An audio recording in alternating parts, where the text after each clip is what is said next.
Good morning everyone. आज के इस वीडियो में हम देखने वाले हैं निम्मी क्वेश्चन बैंक का वस्तुनिष्ठ प्रश्न। जैसा कि आपको मालूम होगा कि हम जो है ITI इलेक्ट्रिशियन वालों के लिए 500 ऑब्जेक्टिव का सीरीज चलाए हुए हैं और इस सीरीज में हम लगभग 12 सीरीज को कंप्लीट कर चुके हैं। जो कोई भी 19-21 सेशन के स्टूडेंट हो और जो कोई भी अभी तक हमारे वीडियो को नहीं देखे हैं वो इस वीडियो को देख ले, क्योंकि जो 15 मार्च से उसका एग्ज़ाम हो रहा है सारा का सारा इसी निम्मी क्वेश्चन बैंक से ही प्रश्न पूछा जा रहा है। तो चलिए हम आज स्टार्ट कर रहे हैं बेसिक वायरिंग प्रैक्टिस का। ये बेसिक वायरिंग प्रैक्टिस का जो बचा हुआ है 70 नंबर क्वेश्चन से हम स्टार्ट कर रहे हैं। तो चलिए देखिए, कहता है कि DC श्रृंखला MCB का अनुप्रयोग कौन सा है। DC श्रृंखला MCB का अनुप्रयोग कौन सा है, यानी कि DC श्रृंखला MCB का उपयोग हम लोग कहाँ करते हैं। तो DC श्रृंखला MCB का जो उपयोग किया जाता है वो लोकोमोटिव में किया जाता है, इसलिए इसका ऑप्शन नंबर C क्या है, सही है। उसके बाद 71 नंबर क्वेश्चंस की ओर चलिए। 71 नंबर क्वेश्चंस में आपका कहता है कि दोष में सर्किट को बाधित करने के लिए फ्यूज द्वारा लिया गया समय क्या है। अगर दोष में कह रहा है दोष में सर्किट को बाधित करने के लिए फ्यूज द्वारा लिया गया समय, तो हम इसको कहते हैं कट ऑफ फैक्टर। इसका नाम दिया जाता है कट ऑफ फैक्टर। अगर दोष में किसी प्रकार का बाधा हो तो हम इसको कट ऑफ फैक्टर कहते हैं, जो ऑप्शन नंबर C सही है। 72 नंबर क्वेश्चंस को देखिए। 72 नंबर क्वेश्चंस कह रहा है कि वायरिंग का ट्री सिस्टम किस स्थान पर सबसे उपयुक्त होता है। वायरिंग का जो ट्री सिस्टम है हम लोग किस स्थान पे सबसे उपयुक्त होता है उसको बताएं। देखिए, वायरिंग का ट्री सिस्टम अधिकांशतः जो हम लोग मल्टी मंजिल भवन में उपयुक्त ज़्यादा माना जाता है। तो ये ऑप्शन नंबर इसका 72 का D सही है। 73 नंबर क्वेश्चन देखिए, कहता है 73 नंबर क्वेश्चन कहता है कि सुरक्षित ठंडा मोड़ के लिए PVC नली का अधिकतम आकार क्या है। अगर सुरक्षित ठंडा मोड़ने के लिए PVC नली का अधिकतम आकार की बात की जाए तो इसके लिए अधिकतम आकार आपका 19 mm होता है, जो ऑप्शन नंबर B आपका C सही है, B सही है।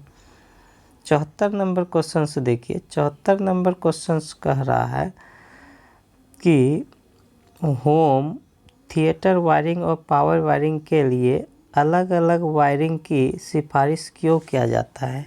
देखिए, होम थिएटर वायरिंग है और फिर पावर वायरिंग है, दोनों के लिए कहता है कि अलग अलग हम लोग सेपरेट वायरिंग रिकमोडेशन क्यों किया जाता है। तो इसका करने का कारण ये है ताकि वो हमारा क्या हो, बिजली के व्यतिकरण से बचे। जो बिजली का जो अवॉइड इलेक्ट्रिक इंटरफेरेंस होता है उससे सुरक्षा के लिए हम लोग अलग अलग सेपरेट वायरिंग करते हैं, इसलिए इसका ऑप्शन नंबर C सही है। चलिए 75 नंबर क्वेश्चन की ओर देखते हैं। 75 नंबर क्वेश्चन देखिए क्या कहता है।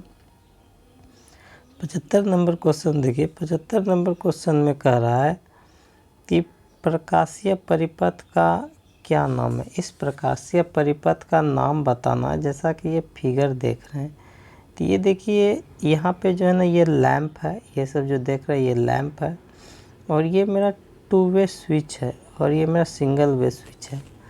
तो ऐसा वायरिंग मेरे लिए क्या कहलाता है कि गोदाम प्रकाश वायरिंग कहलाता है। ये जो ऑप्शन नंबर C देख रहे हैं ये गोदाम वायरिंग है, ये जो सर्किट।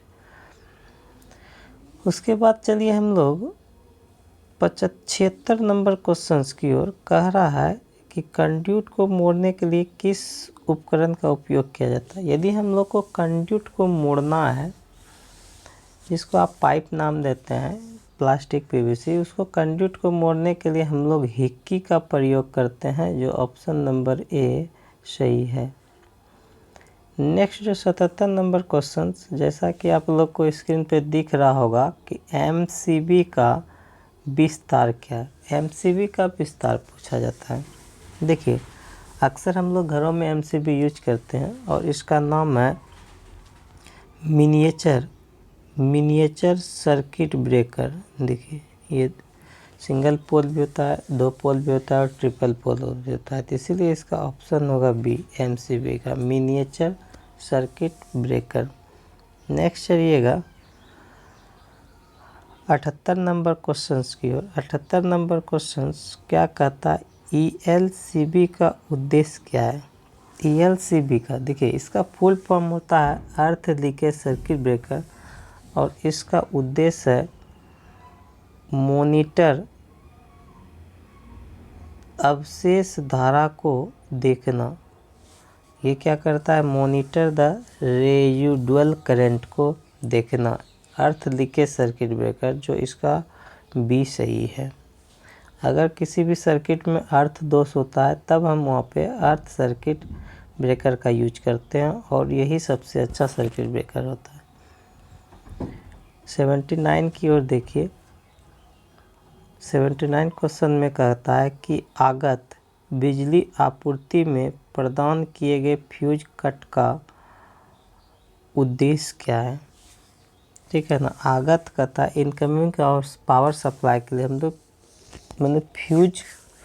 फ्यूज कट आउट का प्रयोग क्यों करते हैं? तो इसका करने का यह उद्देश्य है कि यह क्या करता है कि यह सुनिश्चित करने के लिए कि लाइन अतिभार नहीं हो, यानी लाइन अतिभार से बचाने के लिए हम लोग इनकमिंग पावर सप्लाई में फ्यूज कटआउट का उपयोग करते हैं, जो ऑप्शन नंबर ए इसका सही है।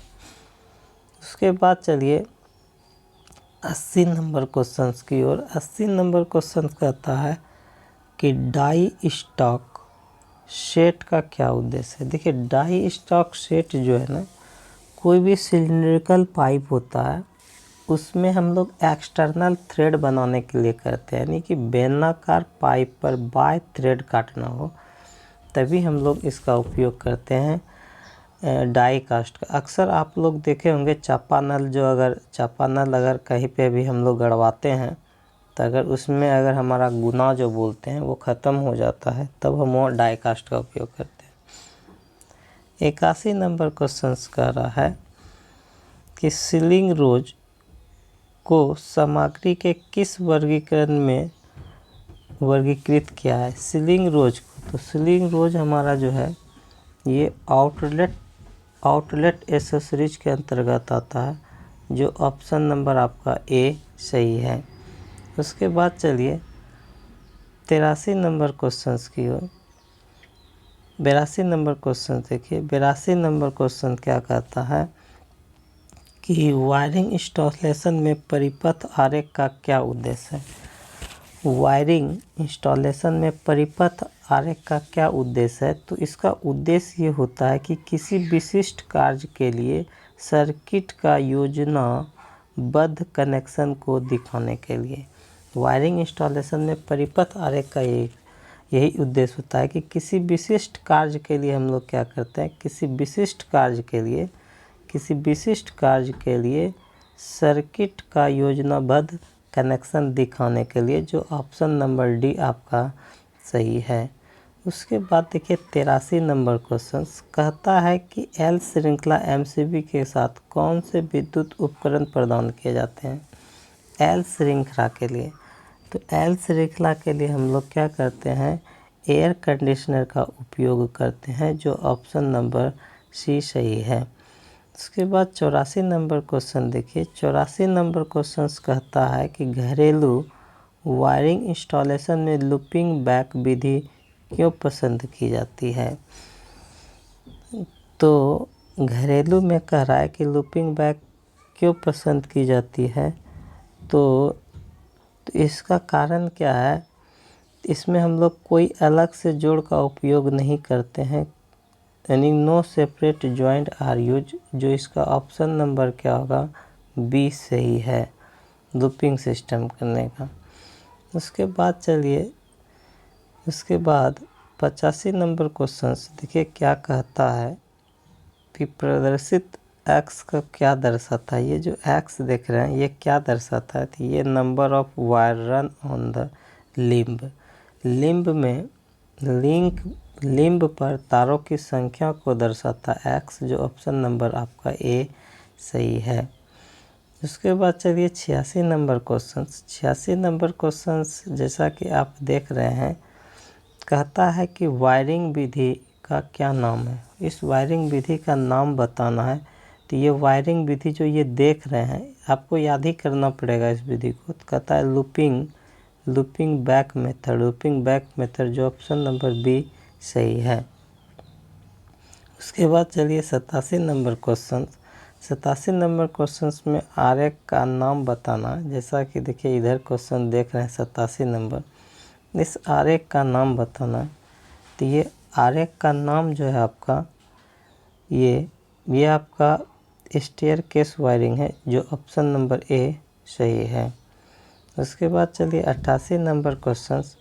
88 नंबर क्वेश्चन में देखिए क्या कहता है।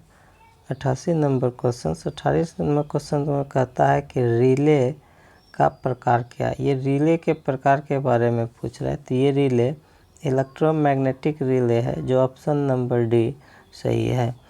इसके बाद चलिए आप लोग 89 नंबर क्वेश्चन की ओर। कहता है कि अर्थ दोष लूप प्रतिरोध की गणना करें यदि ELCB ट्रिपिंग करंट इतना है।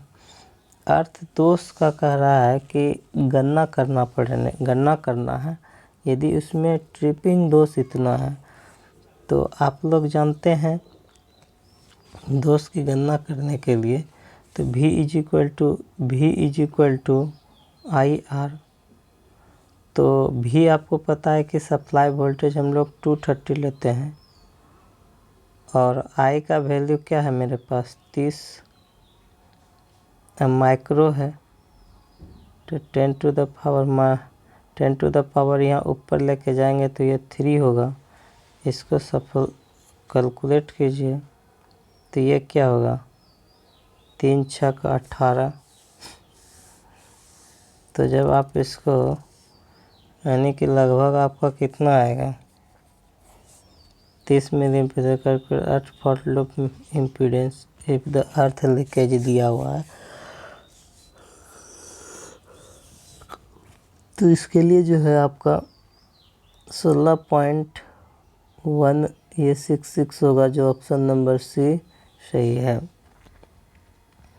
उसके बाद चलिए आप लोग ये कि यह वायरिंग कौन सा प्रकार है? वायरिंग के प्रकार को नाम बताना 90 में।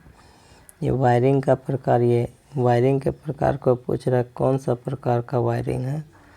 तो ये वायरिंग का प्रकार जो देख रहा है ये क्लीट वायरिंग है, ठीक है। तो ये ऑप्शन नंबर बी आपका सही है। उसके बाद चलिए 51 नंबर क्वेश्चन करा BIS के अनुसार ठोस कंडक्ट पर थ्रेड की लंबाई क्या है?